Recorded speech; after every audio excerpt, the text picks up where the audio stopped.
ገጩን ቆርጠው ሊያነሱለት አዶናይ ዛሬ ጉዶና ያሳዝናል። እናንተ ፖሊሶች በእጅ በሉ የሚቀረጻል የማይቀረጽ ልጅ ያስመላጋል ይሆናል። በቃ ገደል ገባል።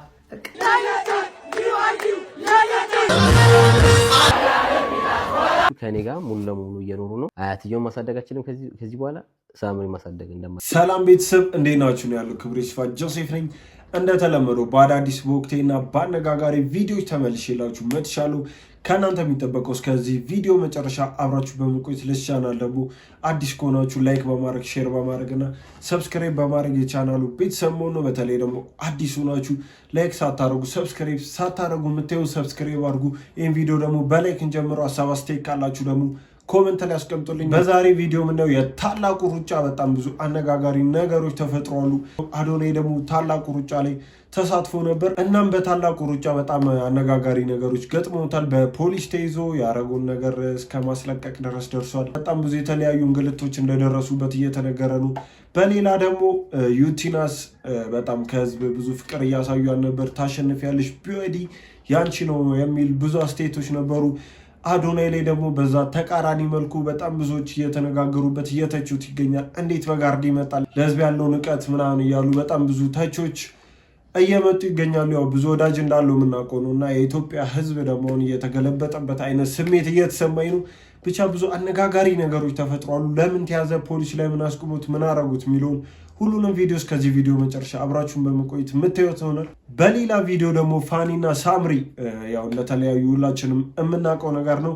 አሁን ላይ ደግሞ ፋኒ ልጆቹን ወስዶን ያሳድጋሉ ካም በኋላ እኔ ጋ ናቸው ብሏል እና ብዙ የተናገረባቸው ምክንያቶች አሉ። በጣም አነጋጋሪ የሆኑ ነገሮችን አስተላልፏል። በጣም ብዙ ሚስጥር ነው ተብሎ የሚታሰቡ ነገሮችንም ተናግሯል።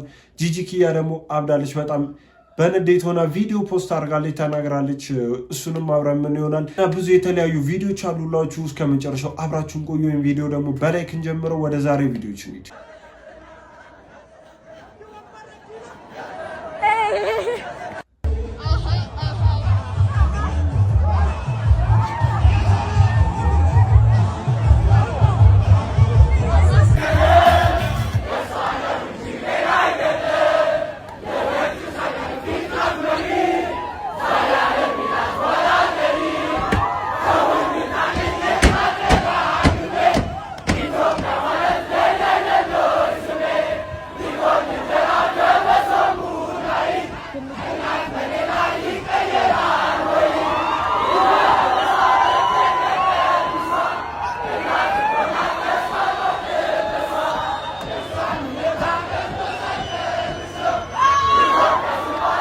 የኛውን ታላቁ የኢትዮጵያ ሩጫ ላይ እስካሁን ድረስ ከ55,000 በላይ ተሳታፊዎች እንግዲህ መዲናዋን አድምቀዋታል። እንደምትመለከቱት ውድድሩ ተጀምሯል። በርካታ ኮንተንት ክሬተሮች እንዲሁም ደግሞ እንደ አዶናይ አይነት ተጽዕኖ ፈጣሪዎችም እዚህ ሩጫ ላይ እየተሳተፉ ይገኛሉ። ከጎኔም አሉ ማለት ነው። ታዲያ እኛም እንደ ኮንተንት ክሬተር እዚህ ውስጥ እንድንሳተፍም አዲስ አበባ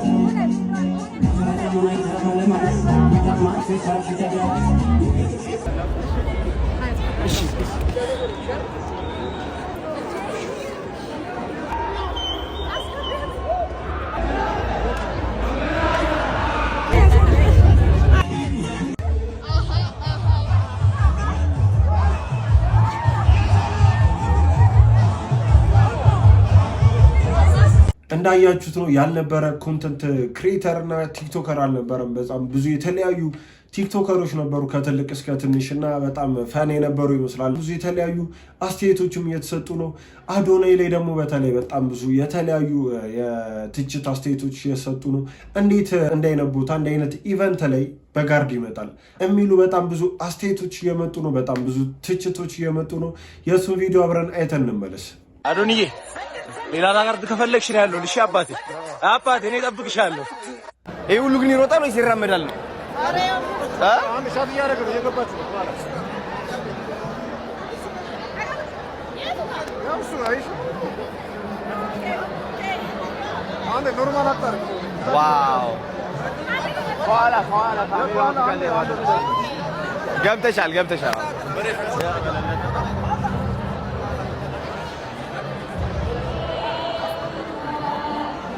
አረ እየዘመረ ነው ራሱ ከፍ ያደረገውን መች መፈጥፈጥ እንዳለበት የሚያውቀው ታላቁ የኢትዮጵያ ሕዝብ እንግዲህ ዛሬ አዶናይ በጋርድ ታጅቦ ታላቁ ሩጫ በኢትዮጵያ ሮጠ ብለው እየቦጨቁት ነው። ዛሬ እንግዲህ ለአዶናይ ከባድ ቀን ይመስለኛል። ህዝቡ ተነስቶበታል። የሚወደው ህዝብ እንዴት እኛ ላይ መልክ ይሰራል እያሉ ይገኛሉ። አንዳንዶቹ ደግሞ እንዴት ጋርዶቹን ሱፍ ያስለብሳል ቲሸርት ቢያንስ አስለብሷቸው ለምን አይሮጥም ምናምን እያሉ ይገኛሉ። በዛ ላይ ደግሞ ይሄ ኢቨንት ነው ጀስት ፈን ምናምን የሚፈጠርበት እንጂ ጋርድ ምናምን የሚታይበት ቦታ አይደለም። እንዴት እኛ ላይ መልክ ይሰራብናል ብለው በጣም እየተቆጡ ነው የኢትዮጵያ ህዝቦች። አዶናይ ዛሬ ቀን ነው መወጣት ትችላለህ፣ አምንብሃለሁ። ገንዘብ ካለ አይደለም በጋርድ በኮሪያ ወታደር መታጀብ ትችላለህ። ግን አብዝተኸዋል፣ አበዛኸው። ማነህ? ምንድነህ አንተ በጋርድ የምታጀበው? ማን ምን ፎቶን እነሳ ቢሉ እኮ ነው። ምንድነው የምትለን አንተ? ምን ሀገራችን ሰላም አይደለችም እያልክ ነው? ሽልጡ እንደሰማችሁት ነው። አዶናይ ያው በጋርድ ነበር ሲንቀሳቀስ የነበረው እና ደግሞ እኔ አሁን እዚህ ጋር ሀሳብ መስጠት የምፈልገው ይሄ ነገር ያው ባይደረግ የተሻለ ነው ብዬ አስባለሁ። ምክንያቱም ይህ የነፃነት የመዝናናት እና ከህዝብ ጋር አብሮ ሆኖ ጊዜን የማሳለፍ ፈን የማድረግ ፕሮግራም ነው ከሩጫነቱ ባለፈ። ግን ያ ወደ ጥላቻ የሚወስድ ነገር አይደለም። ያው የኛ ህዝብ ደግሞ አብዛኛው ትንሽ ነገር ካገኘብህ እንደሚወድ ወዲያው ለመጣል ዝግጁ የሆነ ህዝብ ነው። እስቲ እናንተ በዚህ ጉዳይ ላይ ምን አይነት ሀሳብ አላችሁ? ይሄንን ጋርድ አምጥቶ ጥቁር ሱፍ አስለብሶ እዛ ፕሮግራም ላይ መገኘቱ ልክ ነው ብላችሁ ታስባላችሁ ወይስ ደግሞ ኖርማል ነው ችግር የለውም ፌመስ ከመሆኑ አንጻር ብላችሁ ነው የምታስቡት? ኮመንት ላይ ያስቀምጡልኝ። ሌላ ደግሞ ያጋጠመው በጣም ከባድ ነገር ነበር። በፖሊሶች ተይዞ ፊቱ ላይ የነበረ ነገር እያስጠፉ ነው። አረንጓዴ ቢጫ ቀይ ለምን አረክ ተብሎ እኔ አይ ቲንክ ሳልሰማ የኢትዮጵያ ባንዲራ ተቀይሮ ከሆነ እንድነግሩኝ እፈልጋለሁ። እሱን አጋጣሚ አብረን አይተን እንመለስ። ሶሪ የሚታረኳቸው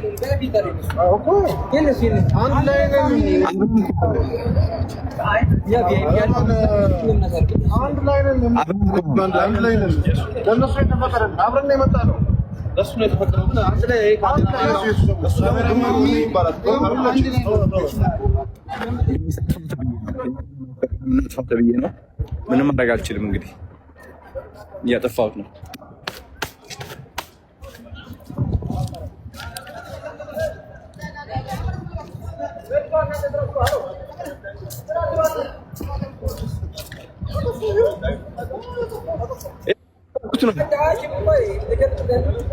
እየለቀኩት ነው። ለምን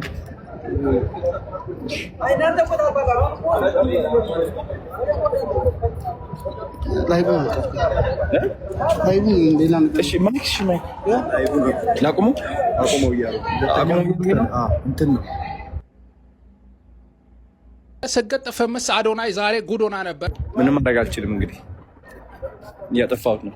አረንጓዴ ቢጫ ቀያችን የሚያኮራ አረንጓዴ ቢጫ ቀይ። በነገራችን ላይ ኮሜንት እያደረጋችሁ ተመልክታችኋል አይደል? አረንጓዴ ቢጫ ቀዩን ተቀባ ብለው አገጩን ቆርጠው ሊያነሱለት ይመስል ነበረ ትግላቸው። ያሳዝናል። አንድ ነገር አስተውል ወንድም አዶናይ፣ አሁን ላይ ያው ታዋቂ ነህ፣ በየቦታ እየተጠራ ነው። ፈመስ ሰገጥ ብለሃል። ሙሴ ሰለሞንና ጆን ዳንኤልን ግን አስታውሳቸው። እነዚህ ልጆች ታዋቂ በነበሩ ሰዓት ጋሻ ጃግሬያቸው አብሬያችሁ ልሁን ባያቸው ብዙ ነበረ። ችግሩ ሲገቡ ግን ያስታወሳቸው ሰው የለም እና ተጠንቀቅችን ጊዜ በጥንቃቄ እንድታልፋት ወንድማዊ ምክሬ ነው የምለግስ። በደስታ ይብዛለ፣ በመልካም ነገር ሁሉ ይትረፍረፍለ። እሱን እመኝልሃለሁ። እንዳያችሁት ነው አዶናይ ላይ ማለት እኔ በጣም ይሄ ነገር በጣም ነው ያስገረመኝ። አልዋሻችሁ። እንዴት ነው ቀለም ቀይረናል ነው የባንዲራ ከለር አረንጓዴ ቢጫ ቀይ እንደሆነ ሁላችንም ነው የምናውቀው። ከዛ መሀሉ ኮከብ አሉ። መቼም ፊት ላይ ሲሳል ኮከቡን አይስሉም። ኮከብ እንዴት ነው አገጭ ላይ የሚሳሉ? ይህ ልክ ነው ብዬ አላስብም። እሱም ደንግጦ ኢቨን ሊቭ እስከ ማስጠፋት ደርሷሉ። በጣም ይሄ ልክ ነው ብዬ አላስብም። እና ብዙ የተለያዩ ታዋቂ ሰዎች በዚህ ዙሪያ አስተያየት ሰጥተዋሉ። እነሱን አብረን አይተን እንምጣ። ኧረ ስለ እግዚአብሔር እናንተ ሰዎች በእጅ በሉ። ኧረ በእጅ በሉ እናንተ ሰዎች። ታዋቂ ሰው ይውላችሁ። እናንተ እኮ የምትበሉት እኮ ኧረ በእጅ በሉ እናንተ ሰዎች። ኧረ እናንተ ፖሊሶች በእጅ በሉ። የሚቀረጽ አለ የማይቀረጽ ጅሎች ናቸው። እንዲያውም ቤት ሲቀባ እንዲያውም አያችሁ ባንዲራ ይፈቀዳል ይባልላችሁ ነበር። ኧረ በእጅ በሉ እናንተ ከተማ ውስጥ ያላችሁ ፖሊሶች እንደዚህ አይነት ቦታ ላይ ትንሽ ነቃ ያለ ደንገጥ ያለ ፖሊስ አቁሙ። እናንተ ሰዎች ፖለቲካ ስሩ እንጂ። ኧረ ጋይስ ልጅ ያስበላናል የሆነ ነገር ብታረጉት አለማወቀ ማለት ነው። አለማወቀ ተበላን፣ በቃ ገደል ገባል። ህዋት ከዛ እየተንጠለጠለች አያችሁ ፖለቲካ ነው የምትሰራበት። ይህን ልጅ ተንከባክባችሁ ነው መያዝ ያለባችሁ። ባንዲራ ሲልሽ ጭራሽ የህዋት ቢል እንደውም የህዋት ባንዲራ እና ችግር የለውም። ፖለቲካ ስሩ። ታው ገደል ትገባላችሁ። ራሳችሁ ጉዳይ አሁን የልጅ ላይ ነገር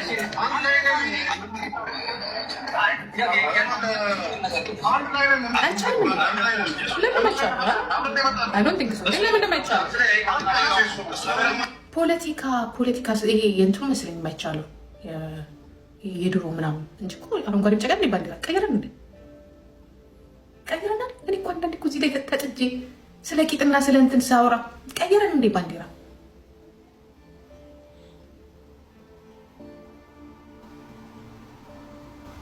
ቀይረናል። አልቀየርንም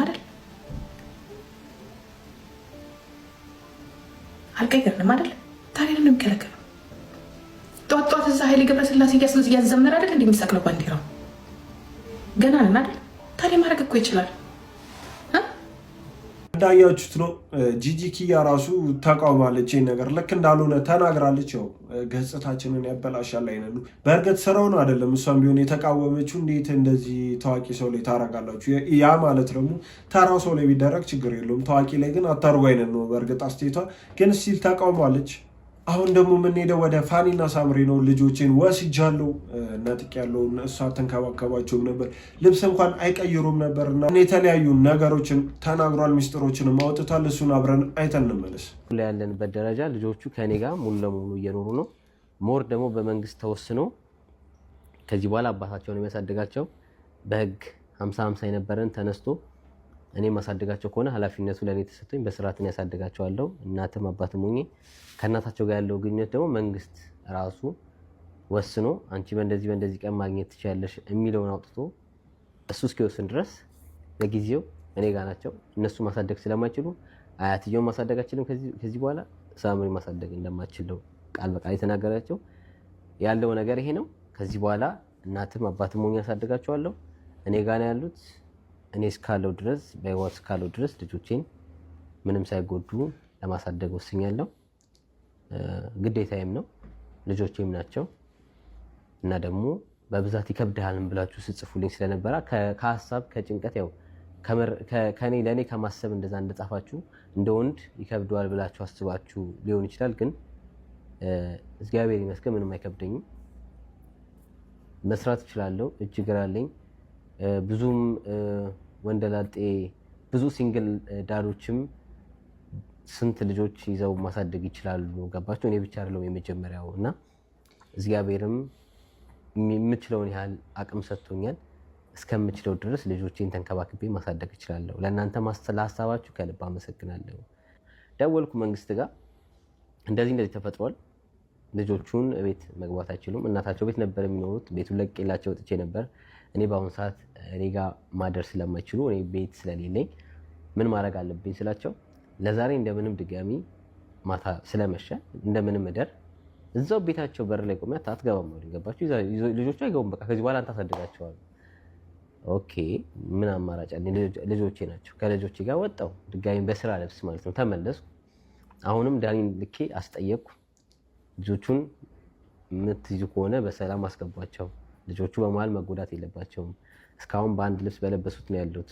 ኖ አሉ፣ በፍጹም አይገቡም አሉ። ሁለቱም አይሆንም አሉ። አንተ አሳድጋቸው፣ ኃላፊነቱን ወስደህ። እኛ ችግር ላይ ነን፣ ልጆቹ ማሳደግ አንችልም። የገንዘብ እጥረት እንዳለባቸው የተነገረኝ፣ ከእናታቸውም የሰሙት የተነገረኝ፣ ቤቱን መክፈል እንደማይችሉ፣ ሁለቱም እርስ በርስ እንደማይስማሙ፣ ፊሎም በስርዓት እዛ ቤት መኖር እንደማትፈልግ ነው የምትነግረኝ። ከአያቷ ጋር መኖር እንደማትፈልግ ነው የምትነግረኝ። እዛ ቤት አልመለስም፣ ሁሌ ከአባቴ ጋር ነው መኖር ፈልገው፣ ሁሌ ከአንተ ጋር ነው መኖር ፈልገው፣ መች ነው አንተ ቤት የምንሄደው ትለኛለች ፊሎና እሷን አዳምጪ። ደግሞ እኔም ነገሮችን ማባባት አልፈለኩም። ኦኬ የገዛ እናታቸው እዛው ስላለች ሁሉ ነገር ኦኬ ችግር የለውም ፊሎ እያልኩ ለመጣር ያው ልጆችን ብሬን ዎሽ ማድረግ ከባድ ነውና ያንን ስለማላደርግ ለአእምሮቹ ስለምጨነቅ ነገሮችን ፊክስ ለማድረግ እንትን ያልኩ ነው። ግን ቃል በቃል እነሱም ልጆቹን አንተ አሳድጋቸው ከዚህ በኋላ አንተ ኃላፊነት ወስደ ራስህ ያንተ ልጆች ናቸው አንተ አሳድጋቸው ከዚህ በኋላ ነው። ቤት የለኝ ምንም የለኝ ገባችሁ? እንደዛ እየሆነ እነሱ ቤት ኖሮ ሁለት ሆነው ማሳደግ ከብዷቸው ልጆቹን እሱ ወስዶ በሲንግል ዳድነት እንዲያሳድግ ተፈቅዶለታል። አሁን እሱ ጋር ነው። ብዙ ጊዜ ደግሞ ከተለያዩ በኋላ ምናያቸው የነበሩ ልጆቹን ከጂጂ ኪያና ከልጇ ጋር ነበር።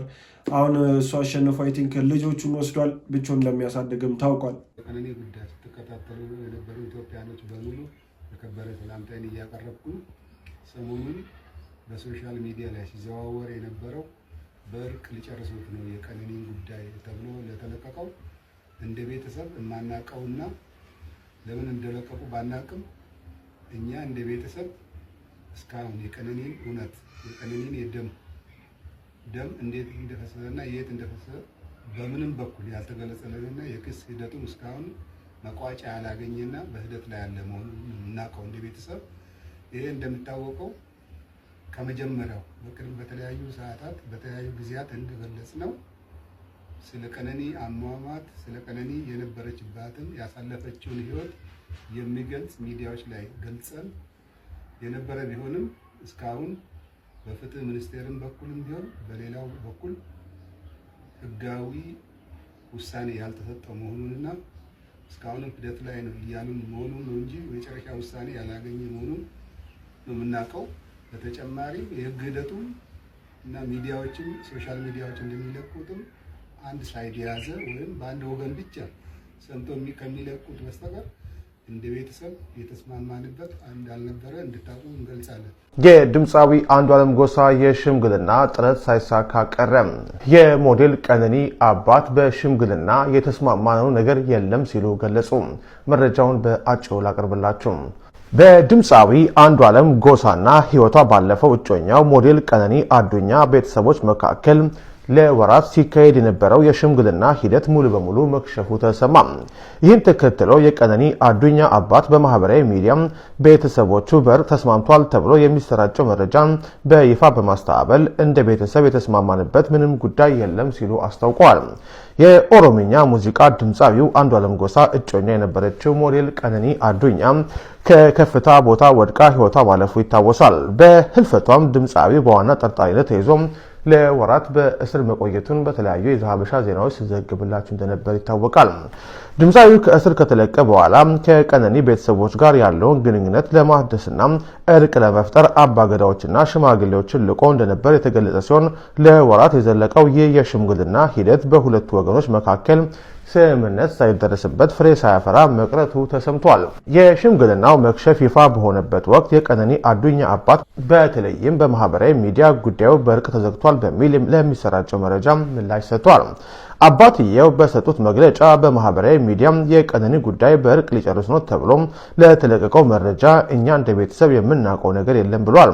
ይህም መረጃ ለምን እንደለቀቁ ባናውቅም እኛ እንደ ቤተሰብ በእርቅ የተስማማንበት ምንም ጉዳይ የለም ሲሉ አቋማቸውን በግልጽ አስቀምጠዋል። አክለውም የህግ ሂደቱም እስካሁን መቋጫ አላገኘም፣ በማህበራዊ ሚዲያ የሚለቀቀው አንድ ወገን ያጋደለ መረጃ ነው፣ እንደ ቤተሰብ የተስማማንበት ምንም ነገር እንደሌለ እንድታውቁ ሲሉም የቀነኒ ጉዳይ ለሚከታተሉ ኢትዮጵያውያን በሙሉ ገልጸዋል። ድምፃዊ አንዱዓለም ጎሳ ከስር የተለቀው ፖሊስ የምርመራውን አጠናቆ መዝገቡን ለአቃቢ ከላከ በኋላ አቃቢ በተሰጠው የጊዜ ገደብ ውስጥ ክስ ሳይመሰረትበት በመቅረቱ መሆኑ የሚታወቅ ነው። በወቅቱ የድምፃዊ ጠበቆች ደንበኛ ያለአግባብ ታስሯል በሚል ፖሊስና አቃቢ ግን በመክሰሳቸው የፌዴራል የመጀመሪያ ደረጃ አራዳ ምድብ ችሎት ድምፃዊ አንዱዓለም ጎሳን በዋስ እንዲለቀቅ ማድረጉ ይታወቃል። የቀነኒ ጉዳይ እስቲል አልረገበም። ያው እዚህ ደርሷል። በጣም ብዙዎች በሽምግልና እየተፈታ ነው ነገሩ ተስተካክሏል የሚሉ መረጃዎች እየወጡ ነበር። አሁን ግን አባትየው ወጥቶ ያ ውሸት እንደሆነና ትክክለኛ ፍርድ እንደሚፈልጉ ተናግሯሉ። ይሄ ነገር እስካሁን አልቆመም። ያው ፍርድ እና ጀስቲስ ታገኛለች ብዬ አስባለሁ። በጊዜ ሂደት እሱን ምን ይሆናል። ለሰይፉ ከሬዲዮ እና ከቴሌቪዥን የቱ ይበልጣል? ሬዲዮ። ፈጣሪ ሆይ እባክህን እንደው ከሰጠኸኝም አንዴ ስሜ መጠሪያ ልጅ ስጠኝ ይል ነበር። የሚሰበስበኝ ልጅ ስጠኝ ያልኩ ጸልይ ነበር። ብዙ ጊዜ እኔ ፕሮግራም ሰርቼ እንጂ ፕሮግራም ሆኜ አላውቅም እና በጣም ነርቨስ ሆኛለሁ። የመጀመሪያ ልጅ ነው። የመጀመሪያ ልጅ ነው። እስቲ እንደ ልጅ ሰይፉ ምን አይነት ልጅ እንደነበረ መስማት መቼ ሲሆንላችንም ጉጉት ነው እና ምን አይነት ልጅ ነው ሰይፉ? እንደ ማንኛውም ኢትዮጵያዊ ተምሮ እንደ ማንኛውም ኢትዮጵያዊ ተንቀሳቅሶ ራሱ በራሱ ያደገ ልጅ ነው። የሆነ አፓርትመንት ለመግዛት ይሄዳል የሆነ ቦታ። ከዛ ለሱ ያንን ከገዛ በኋላ ለእኔ ደግሞ የመጀመሪያውን ቀብድ ከፍሎ በል ወረቀቱን አመጣ፣ ይሄንን ጨርሰህ ግባ ብሎ ያረገልኝ ሰው ነው። እኔ ሰይፉን ሳቀው አንድ ቀን አርፍዶ አያውቅም። እኔ ለዚህ ምስክር ነኝ። ስራ ክቡር ነው የሚለውን አባባል በአካል ከተባለ ለእኔ ሰይፉ ነው። ሰይፉ ወደ ሸገር ሲመጣ ከበቂ በላይ የተትረፈረፈ እውቅናና ስም ይዞ ነው የመጣው። ምንም እኛ የጨመርንለት ነገር የለም። ብዙ ነገር እሱ ነው ስሙን የሚያወጣው ምንም ያለው። እኔ እንግዲህ ምንድነው አልፎ አልፎ ፖሊስ ሲጠራው ሄዳለሁ። ያው ተወቃ አቤቱታ ሲመጣ ወደ እኔ ጋር ነው የሚልካቸው። ይቅርታም እጠይቃለሁ። አሜሪካ ላይ ያገኘሁትን ሽልማት ምንም እንኳን የኔ ቢሆንም ቦታው ላይ መገኘት ያልቻለው ቢኒያም በህመም ምክንያት ነው። ስለዚህ ይህንን ሽልማት ለቢኒያም አስረክባለሁ ባልኩት መሰረት ምን አይነት ቆቅ የሆነች ሚስት እንዳለችኝ ነው የምነግራችሁ። ቃል ገብታል። ያኔ ሽልማቱን ይዤ እመጣለሁ ብላ መወዳት ባለቤቴ ቬሮኒካ ነው ይዛ የመጣችውና ቢኒ